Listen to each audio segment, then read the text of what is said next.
Ya, saudara, kita langsung sambung dialog kita mengenai undang-undang kesehatan yang sudah menjadi undang-undang, sudah sah begitu, dan apa saja yang sebetulnya akan segera dirasakan oleh masyarakat. Beberapa tadi sudah disinggung di bagian pertama. Masih ada Pak Muhammad Syahril, juru bicara Kementerian Kesehatan Republik Indonesia, Bang Melki Lakalena dari Komisi 9 DPR RI, dan Trubus Radiansah, analis kebijakan publik.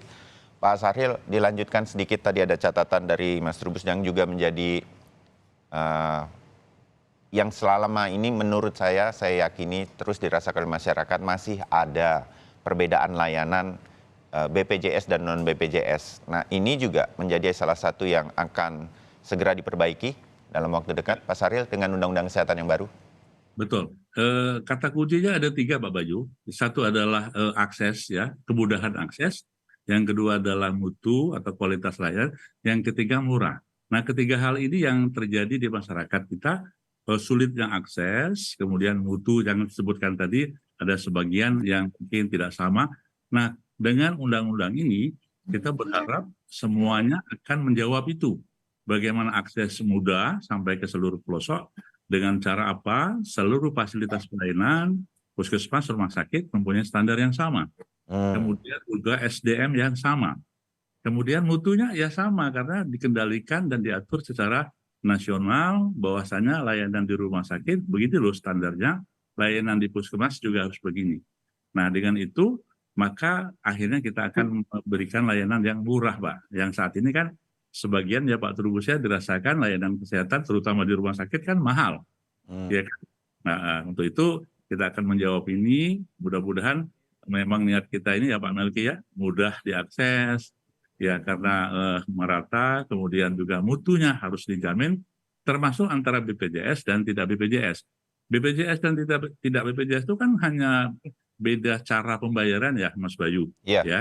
oke. Jadi dokternya sama, perawatnya sama, obatnya sama. Jadi ya tidak ada alasan membedakan layanan itu.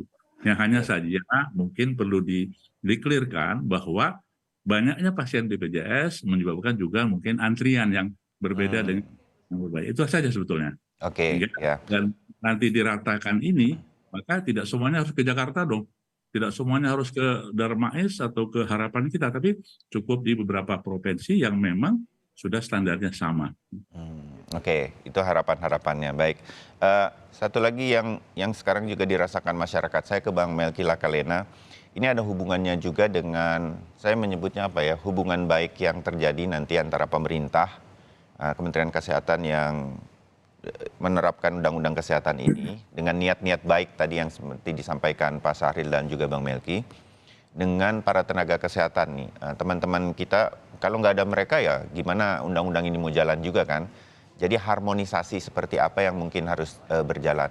Sementara di masyarakat, Bang Melki, Pak Sahril, Ya. waktu saya katakan saya akan berbicara mengenai ini dengan Anda semua pagi hari ini di Sapa Indonesia Pagi di Kompas TV, ini titipan dari beberapa teman-teman. Masih ada perasaan begini, eh, tenaga kesehatan tuh nggak pernah salah. Ini kita bicara malpraktek itu hampir kayaknya nggak pernah kemudian ke pengadilan dan lain-lain. Walaupun mungkin bisa saja ada kesalahan-kesalahan tersebut, lebih dan kurang. Walaupun dengan segala respek terhadap tenaga kesehatan, kita sudah sangat terbantu selama ini. Jangan cerita COVID-19 lah. Mereka yang ada di depan untuk menyelamatkan kita semua. Nah, Bang Melki, bagaimana undang-undang ini bisa ketemu di sana dan masyarakat juga merasa aman ketika mendapatkan layanan kedokteran atau layanan kesehatan di Indonesia ini, Bang Melki? Ya, menurut kami begini Mas Bayu terkait hal ini, ya. Tenaga kesehatan dan tenaga medis itu dua kategori tenaga SDM kesehatan kita, ya. Ya. Itu mereka akan selalu menjadi ujung tombak kita dalam urusan baik itu promotif, preventif, kuratif, rehabilitatif, dan juga paliatif. Dan tidak akan pernah mereka itu tidak akan pernah hilang dari urusan apapun tentang kesehatan di negeri ini. Ya. Saya berkali-kali katakan bahwa undang-undang ini adalah undang-undang yang diberikan untuk masyarakat Indonesia agar terlayani dengan baik, dan juga khususnya bagi teman-teman tenaga medis dan tenaga kesehatan. Undang-undang ini bukan undang-undang pemerintah, bukan undang-undang untuk DPR, bukan undang-undang untuk OP. Jadi undang-undang ini diorientasikan untuk pelayanan kesehatan, untuk masyarakat, untuk tenaga medis, tenaga kesehatan. Nah, karena demikian, Mas Bayu, saya ingin tegaskan bahwa dengan beberapa poin yang sudah kami masukkan ini, itu masyarakat mestinya akan menjadi lebih mendapatkan pelayanan kesehatan yang berkualitas karena tenaga medis dan tenaga kesehatan sekarang itu akan jauh lebih bisa bergerak dengan leluasa di lapangan untuk melayani masyarakat luas karena undang-undang ini memberikan regulasi yang sangat kuat kepada mereka semua di lapangan. Yang kedua juga terkait dengan keamanan kualitas dan kesehatan kita juga regulasi ini memberikan sebuah perlindungan hukum yang sangat kuat di mana teman-teman tenaga medis dan tenaga kesehatan kita juga bisa bekerja dengan tenang karena mereka akan terhindar dari yang di masa lalu itu orang takut dengan istilah kriminalisasi. Karena justru melalui undang-undang ini mereka akan bekerja dengan tenang karena apabila mereka ingin melaksanakan pelayanan kesehatan tersebut dan apabila ada masalah, misalnya di lapangan ada protes dari keluarga pasien misalnya terkait pelayanan kesehatannya, mereka tidak serta-merta akan langsung berurusan dengan urusan hukum biasa ya, yang dimana langsung proses hukum berjalan dengan normal, tapi akan dinilai terlebih dahulu oleh majelis kehormatan dari masing-masing profesi yang ada.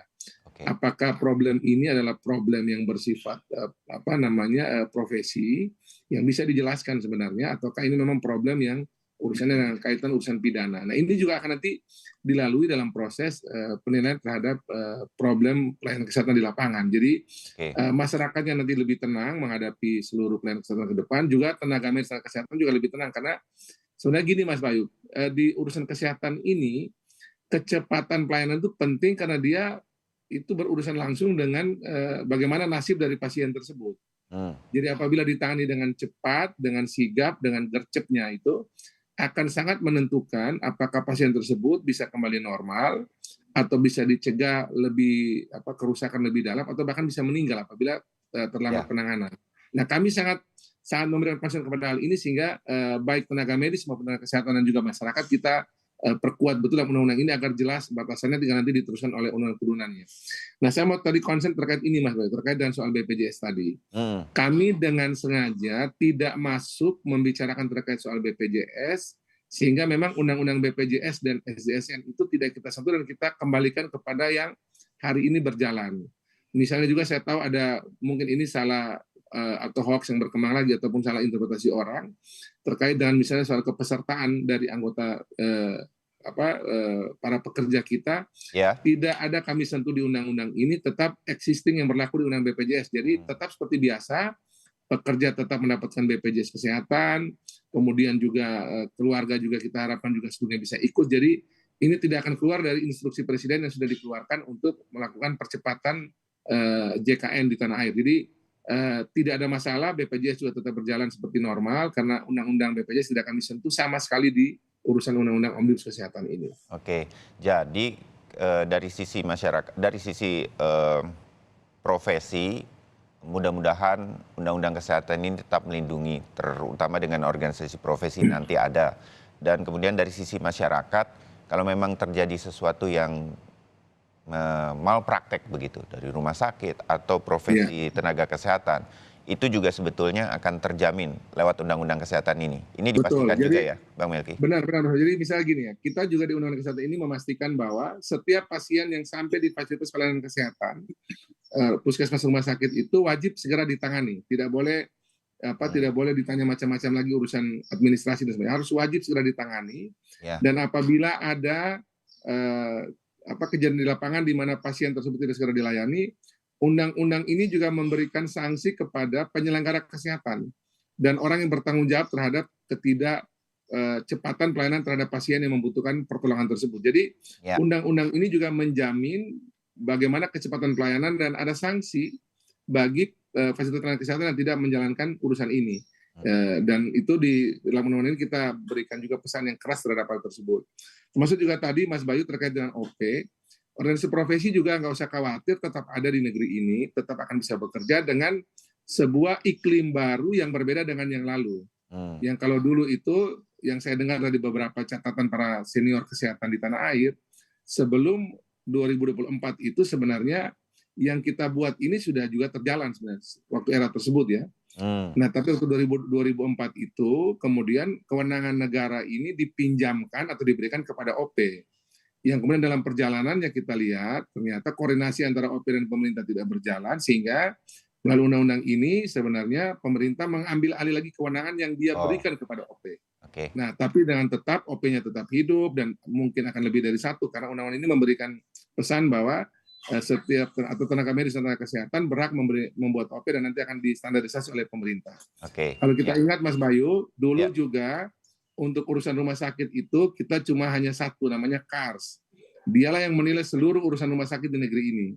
Waktu era Menkes yang lalu, Pak Terawan, itu kemudian dibentuk lebih dari satu lembaga akreditasi, dan itu justru membuat rumah-rumah sakit seluruh tanah air justru sekarang lebih dinamis dalam hal menghasilkan layanan kesehatan di tanah air. Nah, kami berharap juga dengan OP yang dengan iklim yang baru ini, semua OP bisa bergerak dengan baik, ID tetap hidup, IAI tetap hidup, jangan mungkin akan ada OP baru yang akan bersama mereka juga untuk menangani keanggotaan masing-masing profesi di tanah air. Oke, terbayang Bang Melki. Mas Trubus punya catatan bagaimana harmonisasi antara pemerintah yang sekarang bahasa Bang Melki saya pinjam mengambil alih lagi kewenangan untuk mengatur tenaga kesehatan ini dengan para tenaga kesehatan. Ini harmonisasi yang harus jalan. Kalau enggak, saya sebagai masyarakat mau kemana lagi gitu kan, kalau ini kemudian tidak harmonis. Mas Trubus. Iya, menurut saya memang apa yang disampaikan Pak Melki adalah satu harapan besar, di mana kemudian harmonisasi ini akan membawa perubahan-perubahan, karena selama ini mereka diberikan kewenangan yang besar dan kemudian ditarik lagi oleh pemerintah.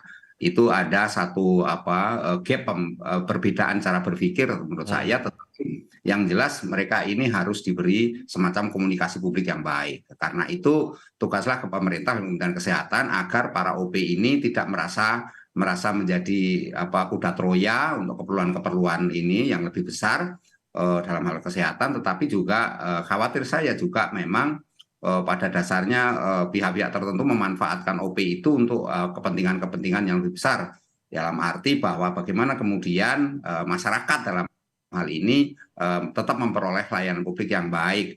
Nah, yang kedua menurut saya, bagaimana kemudian harmonisasi ini tidak semata-mata hanya pada tataran istilahnya rumusan kebijakan semata, tetapi pada tataran bagaimana implementasi di lapangan dan bagaimana nanti evaluasinya bisa berjalan secara sinkron. Karena apa? Karena kita perlu semacam pembuatan kalkulator pelayanan publik ya, sehingga kualitas dari layanan publik itu betul-betul terjadi gitu. Artinya apa?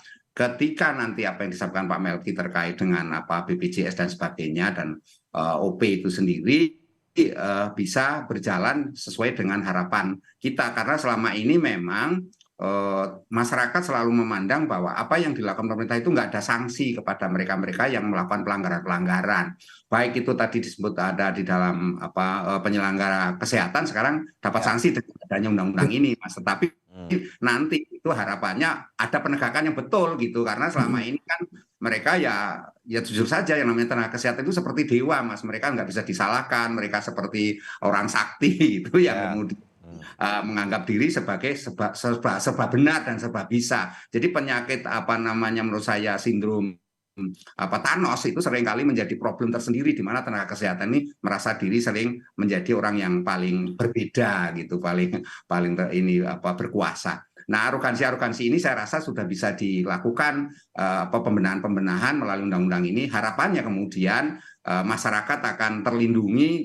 Bagaimana kemudian percepatan layanan ini tidak semata-mata hanya konteksnya memberikan semacam akses, tapi juga bagaimana kemudian kecepatan dalam memperoleh kebutuhan-kebutuhan masyarakat. Dalam arti misalnya obat-obatan itu harus cepat, jangan kemudian obat-obat itu lama. Ini sekarang ada telemedicine juga pada akhirnya tidak membawa kecepatan dalam masyarakat memperoleh layanan, karena sering terjadi kemudian ada kendala-kendala di dalamnya. Jadi menurut saya ini memang Mas, harmonisasi ini memang dampaknya membawa perubahan besar dampaknya nanti, tetapi saya rasa ini memang perlu konstruksi besar bagaimana pemerintah kemudian meyakinkan kepada masyarakat dan sekaligus ke OP dan tenaga kesehatan dan rumah sakit di dalamnya agar betul-betul melaksanakan Omnibus Law ini secara benar, karena kalau tidak ya yang terjadi nanti tidak akan beda dengan yang sebelumnya gitu loh Mas. Artinya ya seperti yang kita lihat sekarang, selalu ada ketimpangan, selalu ada diskriminasi, dan kesetaraan itu masih jauh dari harapan menurut saya itu, Mas. Oke. Terbayang bahwa sekali lagi ingin saya menggambarkan kepada pemirsa Sapa Indonesia ini yang mendengarkan obrolan kita, ini bukan Pak Syahril bersama Pak Budi, Pak Menteri Kesehatan, ini tugas yang tidak ringan. Bayangan saya Pak, sekarang aja Kementerian Kesehatan bukan memiliki tugas yang ringan begitu ya, tetapi ini akan menjadi tugas yang begitu berat.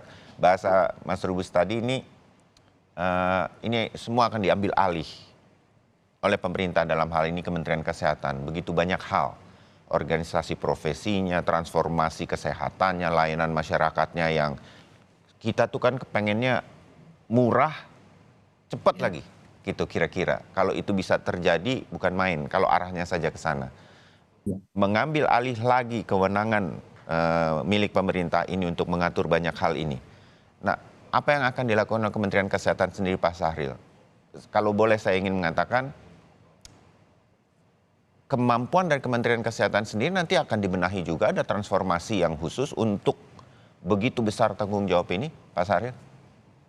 Ya, terima kasih. Jadi betul Mas Bayu. Jadi di internal Kementerian Kesehatan juga sudah ada namanya transformasi internal Kementerian Kesehatan. Jadi dari pucuk pimpinan sampai bawah melakukan transformasi di dalam menyiapkan diri dengan undang-undang yang baru ini. Karena terjadi suatu perubahan yang luar biasa. Nah, kami ingin memberikan penegasan Pak Bayu dalam obrolan kita. Jadi satu statement yang penting bagi kita, jadi ujung layanan kesehatan yang kita gadang-gadang ini, yang kita harapkan ini adalah merupakan sinergitas dan simultans dari semua komponen profesi yang ada. Ya apa? Harmonisasi itu mulai dari hulu. Contoh, di tingkat puskesmas, di tingkat puskesmas pembantu atau masyarakat, itu harus ada peran para dokter epidemiologi, kemudian ada peran surveillance, dan seterusnya. Jadi mereka ini juga harus menjadi bagian yang harus harmonisasi di tingkat hulunya, sehingga upaya preventif, promotif ini dapat berjalan. Begitupun di tingkat rumah sakit, bagaimana dokter-dokter umum, dokter spesialis, dokter gigi, dan seterusnya juga harus menjadi bagian dari program ini. Nah, tentu saja seperti yang disampaikan Pak Melki tadi, begitu sudah di unit kerja, maka personal, individu-individu ini bagian dari satu profesi yang mempunyai kompetensi, Pak Bayu. Nah, nanti seorang dokter harus berperan maksimal, ya, kompeten yang bagus, seorang perawat, bidan, dan seterusnya. Nah, ini penting sekali bagi kita, bahwasanya untuk mensukseskan kita mencapai transformasi ini dibutuhkan harmonisasi dan sinergi yang baik seluruh profesi kesehatan. Nah, yang kedua, Mas Bayu, tentu saja dalam hal ini pekerjaan ini pekerjaan besar dan luar biasa, dan kami sampaikan bukan berarti mengambil alih tugas ya, bukan mengambil alih tugas, tapi kewenangan yang harusnya negara harus hadir itu dikembalikan ke kita gitu, ya. Nah, sehingga dengan pengaturan ini, insya Allah kita akan mengatur tenaga kesehatan, tenaga medis, dan tenaga yang berhubungan layanan di kesehatan, baik dari hulu sampai ke hilir, kita akan harmonisasi dalam rangka melakukan transformasi yang luar biasa terhadap masyarakat yang memang kita cita-citakan ini gitu, Mas Bayu. Ya, makin terbayang saya Pak Syahril ya, bagaimana ini sesuatu yang bukan secara mudah membalik telapak tangan undang-undang kesehatan ini yang disebut sebagai sebuah transformasi kesehatan. Nah, saya kembali ke Bang Melki di Komisi 9 sebagai wakil kita semua. Kalau saya katakan pakai kata pengawasan mengenai upaya transformasi kesehatan ini yang akan segera dimulai ini lewat undang-undang kesehatan ini juga bukan tugas yang mudah kan Bang Melki. Apa yang kira-kira membuat Komisi 9 yakin bersama kita sama-sama bisa mengawasi dan menemani sebagai sebuah sinergi kepada Kementerian Kesehatan atau pemerintah agar transformasi kesehatan ini, minjem bahasanya Mas Trubus, nggak jadi macan ompong dan kita harus jadikan ini kenyataan kan sebagai sebuah kerja bersama.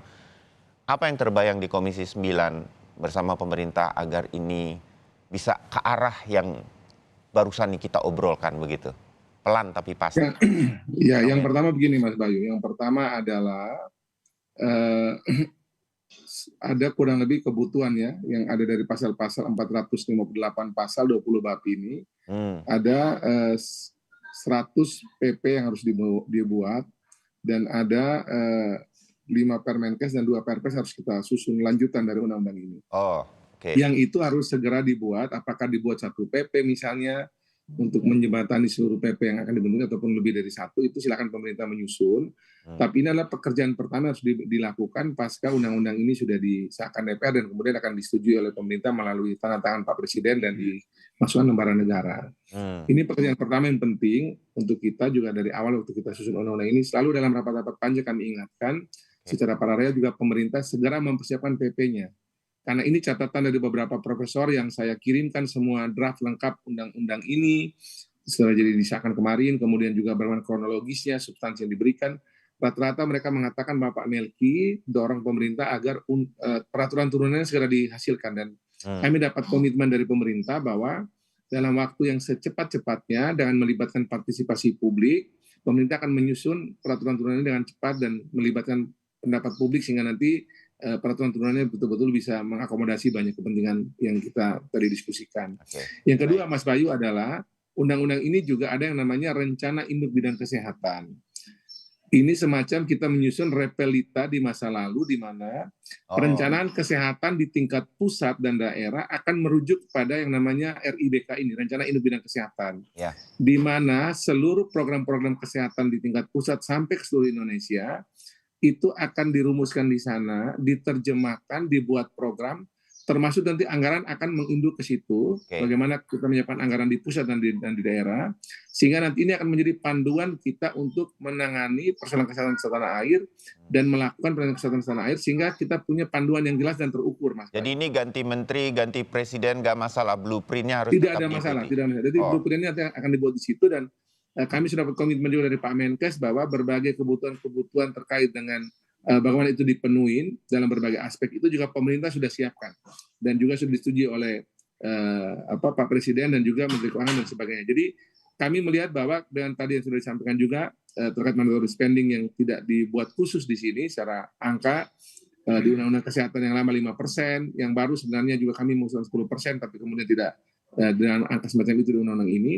Dengan adanya RIBK ini, rencana induk bidang kesehatan, semua kita bisa bersama-sama membahas, merumuskan dan menetapkan itu menjadi bagian dari kerangka pembangunan kesehatan 5 tahun ke depan di pusat dan daerah, sekaligus juga anggaran disiapkan. Dan apabila ada, Mas Bayu, apabila ada daerah yang tidak melaksanakan ini, baik itu membuat program yang baik dan masuk juga anggaran, akan ada mekanisme yang dalam undang-undang kami sebut dengan insentif dan disinsentif.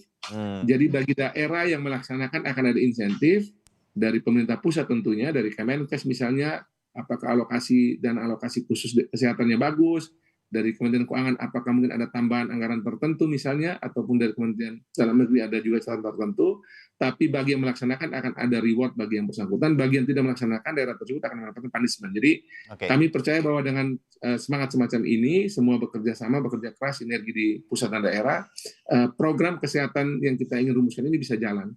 Kalau Mas Bayu masih ingat, kemarin Pak Jokowi sempat sitir begini, kita ini punya program stunting, ini bicara daerah ya, punya program stunting, anggaran 10 miliar misalnya. Beliau tegaskan di situ, 3M pakai buat rapat-rapat, 3M pakai buat perjalanan dinas sana-sini, 2M pakai buat sosialisasi macam-macam. Hanya 2 miliar rupiah atau 20% yang dipakai buat beli telur, beli ikan, beli ayam, untuk dikasih buat si bayi ataupun ibu yang membutuhkan ini untuk penanganan stunting. Nah, ke depan dengan RIBK ini, rencana induk kesehatan, hal semacam ini tidak lagi akan terjadi. Jadi semua uang itu harus jelas dipakai untuk program yang mana, dan program itu butuh uang, nah uang harus disiapkan untuk menjalankan program-program kesehatan tersebut. Baik, oke. Nggak cukup sebetulnya kita bicara hanya di durasi yang ada di Sapa Indonesia Pagi, dan masih banyak hal yang lain. Saya ingin hanya mengucapkan kepada Bang Melki dan juga terutama Pak Sahril, Selamat bertugas Pak, ini doa kita bersama. Dan Amin, amin. mudah-mudahan kami bisa ikut mengawal, meminjam tadi usulan atau catatan dari Mas Trubus. Izinkan kami masyarakat bisa melaporkan langsung dan kemudian ditindaklanjuti. Dan ini menjadi pengawasan yang selama ini sudah terbukti. Netizen Indonesia itu memberikan masukan dan kemudian dilayani. Mudah-mudahan ini Selalu menjadi terbaik, bagian. Mas Bayu. Kira-kira begitu ya Pak. Kita akan ketemu Ya. lagi. Sekali lagi selamat bertugas untuk Kementerian Kesehatan. Ketemu harmonisasinya dengan teman-teman dan saudara-saudara kita tenaga kesehatan. Ini niat baik yang harus kita dukung Ya. bersama. Kita Jadi doakan Mas bersama. Bayu, perlu kami sampaikan di sini bahwa Ya. nanti pembahasan RIBK itu, Rencana Induk Bidang Kesehatan, akan dilakukan oleh Kementerian Kesehatan dan kami di Komisi 9.